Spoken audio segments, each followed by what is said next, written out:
Mateo, 11 kabanata. Ang mga isinugo ni Juan na tagapagbautismo.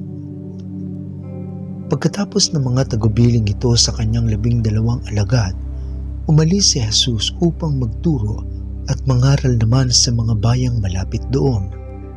Nakabilanggo na noon si Juan na tagapagbautismo. Nabalitaan niya ang mga ginagawa ni Kristo, kaya't nagsugo siya ng ilang mga alagad upang itanong, "Kayo po ba ang ipinangakong darating o maghihintay pa kami ng iba?" Sumagot si Jesus, "Bumalik kayo kay Juan at sabihin ninyo sa kanya ang inyong narinig at nakikita.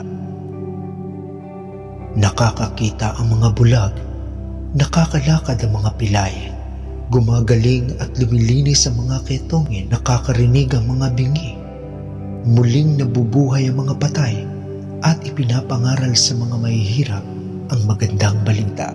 Mapalad ang taong hindi nag-aalinlangan sa akin." Nang paalis na ang mga alagad ni Juan, nagsalita si Jesus sa mga tao tungkol kay Juan. "Bakit kayo nagpunta sa ilang? Ano ang nais ninyong makita? Isa bang tambo na hinihipa ng hangin? Bakit kayo pumunta sa ilang? Para makita ang isang taong may mamahaling kasuotan? Ang mga nagdaramit ng ganyan ay nasa palasyo ng mga hari. Ano nga ba ang nais ninyong makita? Isang propeta? Oo, siya'y propeta. At sinasabi ko sa inyo, siya'y higit pa sa isang propeta, sapagkat si Juan ang tinutukoy ng kasulatan. Ipapadala ko ang aking sugo na mauuna sa iyo. Ihahanda niya ang iyong daraanan.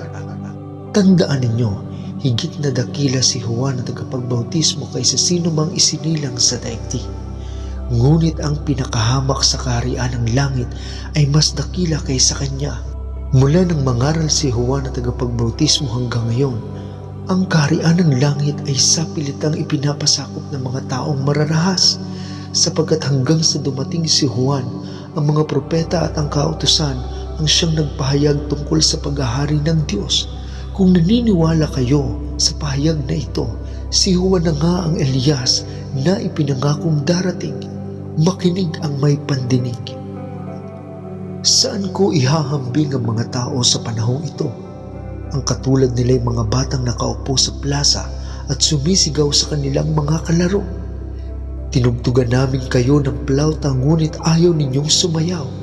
Umawit kami ng awit ng pagluluksa ngunit ayaw ninyong tumangis, sapagkat nakita nila si Juan na nag-aayon at di umiinom ng alak, at ang sabi nila, "Sinasaniban ng demonyo ang taong iyan." Nakita naman nila ang anak ng tao na kumakain at umiinom, at ang sabi naman nila, "Tingnan ninyo ang taong ito, matakaw, lasinggero, at kaibigan ng mga maniningil ng buwis at makasalanan." Gayunman, ang karunungan ng Diyos ay napatutunayang tama sa pamamagitan ng mga gawa nito. Babala sa mga bayang ayaw magsisi. Pagkatapos, sinumbatan ni Jesus sa mga bayang nakasaksi sa maraming himalang ginawa niya roon, sapagkat hindi sila nagsisi tumalikod sa kanilang mga kasalanan. Sinabi niya, "Kawawa kayo, mga taga-Corazin! Kawawa kayo, mga taga-Bethsaida! Sapagkat kung sa Tiro at Sidon ginawa ang mga himalang ginawa sa inyo, matagal na sanang nagdamit ng sako at naupo sa abo ang mga taga roon bilang tanda ng kanilang pagsisisi. Ngunit sinasabi ko sa inyo, sa araw ng paghukom ay mas mabigat na parusa ang sasapitin ninyo kaysa sa mga taga-Tiro at taga-Sidon.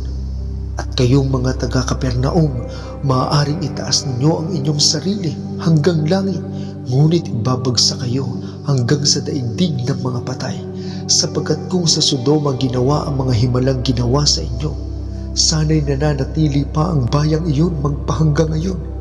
Ngunit sinabi ko sa inyo, sa araw ng paghuhukom ay higit na mabigat ang parusang daranasan ninyo kaysa sa mga taga-Sodoma. Lumapit sa akin at magpahinga.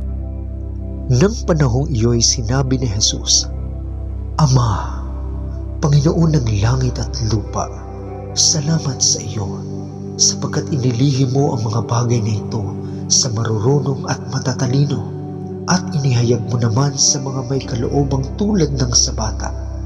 Oo, Ama, sapagkat ganoon ang nais mo. Ibinigay na sa akin ng aking Ama ang lahat ng bagay. Walang nakakakilala sa anak kundi ang Ama, at walang nakakakilala sa Ama kundi ang anak, at ang mga pinili ng anak na pagpapahayagan niya. Lumapit kayo sa akin, kayong lahat na nahihirapan at nabibigatang lubha sa inyong pasanin, at kayo'y bibigyan ko ng kapahingahan. Pasanan ninyo ang aking pamatok at sundin ninyo ang aking mga itinuturo, sapagkat ako'y maamo at mapagpakumbabang loob. Matatagpuan ninyo sa akin ang kapahingahan, sapagkat madaling dalhin ang aking pamatok at magaan ang pasaning ibinibigay ko sa inyo.